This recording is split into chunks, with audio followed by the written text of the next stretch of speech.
జై శ్రీరామ్, శ్రీమాత్రే నమః. ఈరోజు సౌందర్యలహరి 15వ శ్లోకం మనం చెప్పుకుందాము. సౌందర్యలహరి 100 శ్లోకాలు కూడా శంకరాచార్యుల వారు మనకి అందించిన ఒక అమృత ధార అని చెప్పుకోవాలి. ఎందుకంటే ఒక్కొక్క శ్లోకంలో ఒక్కొక్క బీజాక్షరాన్ని అమర్చి రచించటం జరిగింది ఆ శ్లోకాలన్నీ కూడా. కనుక ఈ యొక్క శ్లోకాలు ప్రతి నిత్యము రోజుకొక శ్లోకం చొప్పున 108 సార్లు పారాయణ చేసినట్లయితే చాలా మంచిది, వాళ్ళకి కోరికలు తత్క్షణమే నెరవేరుతాయి అని శంకరాచార్యుల వారి శిష్య పరంపర ఇప్పుడు ఉన్న జగద్గురువులు మనకి చెప్పడం జరిగింది. అలాగే ఈ యొక్క 15వ శ్లోకము, 16వ శ్లోకము, 17వ శ్లోకము, ఈ 3 శ్లోకాలు కూడా సరస్వతి అమ్మవారిని ఉద్దేశించి అమ్మవారిని వర్ణిస్తూ ఆ అమ్మవారు ఎలా ఉంటారనేది వర్ణిస్తూ మనకు అందించారు. మన పిల్లలకి మంచి చదువు రావాలన్నా, మంచి విద్యావంతులు కావాలన్నా, వారికి మంచి భవిష్యత్తు ఉండాలన్నా ఈ 3 శ్లోకాలు ప్రతి నిత్యము వారి చేత పారాయణ చేయించినట్లయితే వారి వాక్చాతుర్యము బాగా ఉంటుంది అని ఎంతోమంది ప్రవచనకర్తలు అలాగే మన జగద్గురువులు కూడా చెప్పడం జరిగింది. కనుక ఈరోజు మనం 15వ శ్లోకం చెప్పుకుందాం.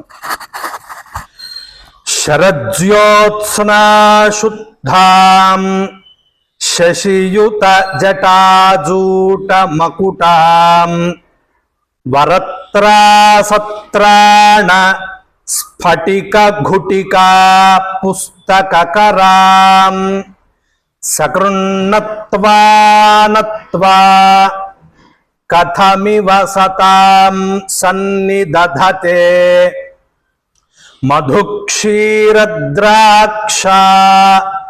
మధురి మధురీణాః ఫణితయః. మరలా ఇంకొకసారి.